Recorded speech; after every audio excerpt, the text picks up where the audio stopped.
Habang nagro-roll nga ako dito, ay gustong kumontes, tatlo sila. Pero tignan nyo naman yung tank build natin, boss. Pwedeng-pwede. Talagang tumatagal sa ere. Pumasok nga yung Moskov dito pero winaan shot 1 kill lang na Leslie. Parang kaka-ulti ko nga lang, may ulti na naman ulit. Ay dana na itong Rafaela oh. Harap-harapan lang ako ginagangster, yun lang may ulti pala kaya pala malakas yung loob. Hindi ko na nga inabot yung Rafaela dito kaya itong Cyclops na lang paka. Huwag nyo nga ipapaburst yung kaluluwa nyo para mabilis yung CD ng ulti nyo. Napansin nyo yung CD natin dati 10 seconds, ngayon 7 seconds na lang. Syempre di mawawala ang second skill, sabay ulti natin dyan. Yung Rafaela dito oh, live siyang pumupunta. Saan ka pupunta ngayon? Paka, syempre tatanggalan na nga rin natin to ng immortality. Tignan nyo naman para lang nila akong kinikiliti. O habang may energy talagang laban lang. Pero nawawalan na, balik na tayo syempre. Sakto may blue buff pa. Paldo na naman niya. Parang pagkakuha ko nga lang dito sa buff ko, meron na naman tayong ulti. Second skill sabay ulti ulit. Hindi ko nga rin alam kung anong trip ng lapu-lapu dito. Patayo tayo oh. Ayun napa-flicker out na nga rin siya pero pinasukan siya ng Arlot dito. Sobrang kunat nga rin natin dito. Syempre pinapalag-palagan lang nga natin tong Moskov nila. Tignan nyo naman oh, paka. Solid ano. Bad Ninja nga pala at kilalang Hanzoman. At meron nga pala tayong bagong ginagamit mga boss. Alam nyo ba kung sino nagpauso ng tank build na to? Itong si China Toctic. Siya talaga nagpauso ng ganitong emblem at build. Nung sinubukan ko to, sobrang hirap nung umpisa. Talagang mapapa-adjust ka eh. Kasi from damage to tank build, parang nakakapanibago. Pero panoorin nyo tong video. Sobrang gandang gamitin ni Hanzo. Ayan, gayahin nyo na lang boss. At syempre, bago tayo magumpisa sa mga hindi pa naka-follow dyan, magsi-follow na kayo at i-heart nyo na rin tong video. Bonus na lang din talaga pag shiner nyo. Nakaduo nga lang pala kami dito ng Arlot. Ito yung mahirap pag wala ka talagang roam eh. Talagang kanya-kanya munang diskarte no. Paano nyo ba malalaman kung saan mag-uumpisa yung jungler nila? Tsambahan na lang din talaga. Pero syempre, X-board nga yung jungler nila mga boss. Matic yan, nasa red buff yan. Safe na safe nga rin natin nakuha yung blue buff nila. Rafaela lang naman yan eh. Pero syempre, papunta na nga rin sila dito. Pagkakuha ko nga dito sa blue buff nila, ay dahil nag-i-invade yung X-board. Tatlo pa mo sila dito. Pero syempre, makipagsapalaran pa rin ako dyan. No? Eh di sa akin pa rin yung blue buff, di ba? Pero yun lang mga boss, dana nabigyan ako dito pero okay lang. Ikaw ba naman, nakuha ko yung buff tapos may 3 assist pa ako. O, sa tingin nyo, anong masasabi nyo? Good trade, di ba? Haldo na naman si Lolo. Pagkabuhay ko nga dito habang nagpa-farm ako, ay dana ayaw magpawat ng 3 to. Kaya ang ginawa ko dito mga boss, i-retry ko sa hero, matik yan, makukuha ko pa rin yung green doon. Automatic yan boss, basta may farm. Makulit ka, paka. O may nakuha na naman kayong tips dyan boss. Baka naman, isa lang oh. Siyempre, magsi-second skill sabay ulti na nga rin tayo dyan. Tignan nyo yung ginawa ng Leslie doon oh. Ay dana alupit niya, pero syempre mas malupit ako. Pakakalain mo, flicker sabay second skill. Okay din yung Leslie namin ha. Dito nga mga boss, harap-harapan ko ng kinukuhaan yung X-board ng red buff niya. Parang ikaw lang. Harap-harapan ka ng niloloko. Pero syempre, nagmumukha kang angat. Aray ko po. Joke lang, okay lang yan. Pagkakuha ko nga dito sa red buff, syempre laban lang. Naparetry na nga rin ako dito para magkaroon ng heal. Plus 199, di ba? Kitang-kita nyo naman. Kitang-kita nyo naman, pinilit kong isiksik yung katawan ko dun sa pader. Pero ayun, nakapag-survive tayo dun. Minsan talaga, kailangan nating ipilit yung isang bagay para mag-work. Aray ko po. Joke lang, tama na nga. Ay dana talaga nitong dalawang to. 3 pala sila. Ay dana palang 3 to. Kanina pa talaga sila eh, no? Naka-trio ata sila mga boss. Talagang sama-sama tayo hanggang matalo tayo.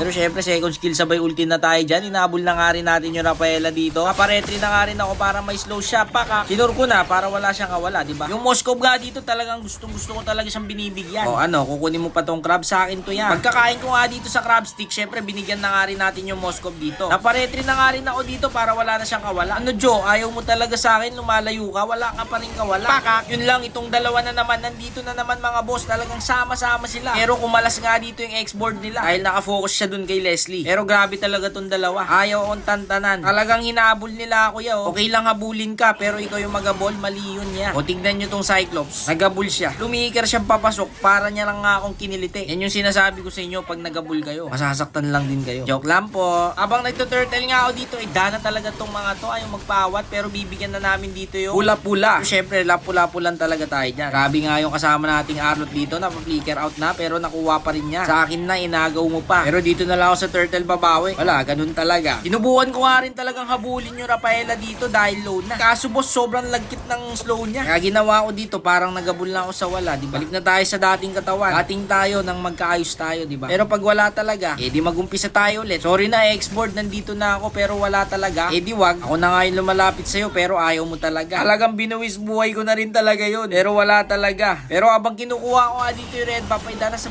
pula ako dito. Kala ko nga, mabibigyan na ako, pero siya pa yung nabigyan. Paka, yung sinasabi ko sa'yo, boss eh. Ganyan ka worth it yung tank build natin. Madami nga rin pala nagtatanong, no? Kung bakit daw first build natin yung Thunderbelt. Isipin mo pag nilast build mo ba ba yung Thunderbelt, makakapag-stack ka pa. O diba? Aray mo, pakak! Para sa akin talaga, first build talaga sa akin yung Thunderbelt. Kung tatanungin nyo ko, Golden Staff or Thunderbelt, Thunderbelt talaga. Para umpisa pa lang, nakakapag-stack ka na. Solid nga rin talaga tong build natin, no? Pati yung emblem, saktong-sakto talaga kay Hanzo pag nag-tank build. Yung CD, check. Pagkakunat, check. Sa damage, saktuhan lang. Pero the best, 10 out of 10 para sa akin. Solid sa naka-discover neto. Pagkakuha ko nga dito na Lito, ibigyan ko nga sana dito yung Lapu-Lapu, pero napaisip agad ako. Sabi ko, itong Moskov na lang. Aray mo, pakak. Gumag-godlike na nga rin yung Hanzo ko. Partida, tank build yan, ha? Pero sasabihin ko, yung mga good partner dito para kay Hanzo, kailangan nyo dapat dito, support healer, tapos burst type sa mid laner. Okay na yun, pwede na. Only win streak na talaga yun. Tapos, isa pa, ito pa yung pinakamahalaga. Siyempre, kakamping malupit. Yung maayos makisama. Ang kalaban nyo dyan kasi, hindi naman kalaban eh. Talagang yung sarili nyong kakampi. Kayang din yung Cyclops dun, no? Ay dapo, hindi tumagus yung one shot, one kill ni Idol. Isang one hit na lang. Siyempre, pesto muna tayo dito sa bush, saka tayo magulti. Pwede na nga rin natin bigyan yung Lapu-Lapu dito. 4v1, malabo. Pakakalain mo naman, talagang bayani talaga eh, no? Napakadali lang talaga ng ML. Kung gagamitan nyo lang na mindset. Kasi isipin mo yun, imbis na i-clear niya na lang talaga yung minions doon, papalag pa siya. Alam niya naman na hindi niya kaya eh. Yung ML, parang relasyon lang din yan sa pag-ibig. Pilit mo talagang ginagawa lahat, pero wala talaga. Aray ko po. Pero isipin mo yun ha, papasok ka sa apat nang hindi mo kaya. Solid din, pwede rin, no? Pero syempre, tamang stock nga lang din tayo dito sa Thunderbelt. At syempre, sisiguro na nga rin natin dito yung role. Syempre, kailangan nyo nga ng kasama dito dahil naka-tank click ka nga. Sabi ko nga dito, kumo-contest tong tatlo kanina, di ba, sa intro. Matik may magko-comment na naman dyan. Natural, walang retry. Ay, dana, common sense yan. Huwag ko sa inyo, wag nyo kausapin, no? Pero grabe, tingnan nyo naman, kaka-ulti ko lang, may ulti na naman na ulit. Ang lakas nga rin talaga ng loob dito ng Rafaela nila. Kaya naman pala, meron pala siyang ulti. Hindi ko na nga inabol yung Rafaela dito, kaya itong Cyclops na lang. Pakak. Ulit-ulitin ko sa inyo to ha. Lagi kong sinasabi to, wag nyong ipapaburst yung kaluluwa nyo para hindi dumoble yung CD ng ulti nyo. Pero grabe boss, no? Ang laki ng binawas talaga ng CD. From 10 seconds to 7 seconds, solid. Pero bigyan na muna natin to. Pakak. Tatanggalan na nga rin natin ng immortality to. Nagulat nga rin dito yung kasama natin dahil nga sobrang bilis nga ng CD natin. Try nyo subukan to, promise, hindi kayo magsisisi. Pero syempre, try nyo muna pag may kasama kayo. Kahit duo lang, pwede na. Basta yung sureball talagang mananalo kayo. Pero kung gagamitin nyo nga to mga boss, syempre pag assassin yung kalaban, yung pwedeng gangster ha, yung maaaurahan mo talaga. Pero syempre, pag utility nga yung jungler nila, mga Fredrin, Akai, ganun, kailangan talaga Trinity build yung gagawin nyo dun. Pakak, ang tagal nga rin ng ulti natin dun, no? Mukhang endable na nga rin to mga boss. Export sa Rafaela, madidep pa ba yan? Malabo na yan niya. Pansinin nyo rin yung HP ni Hanzo. Ang bilis, no? Full HP agad. Wala na tayong gagawin dito mga boss. Ita-tower lock na natin to. Wipe out na sila, oh. At ayun, ganun lang na mga simple manalo. Kailangan nyo lang din na matinong kakampi. At nakadepende rin sa kalaban kung anong gagamitin yung item or emblem. Tulad nga ng sabi ko, pag utility yung kalaban nyo, mag Trinity kayo. 111 na rin yung current stars natin ngayong season mga boss. At sa may mga tanong dyan about kay Hanzo, comment lang din kayo sa comment section. Sasagutin din natin yan. Nice game nga pala sa mga kalaban natin, syempre, at sa mga kampe. GG's mga boss. Yung mga hindi pa naka-follow dyan ha, baka naman.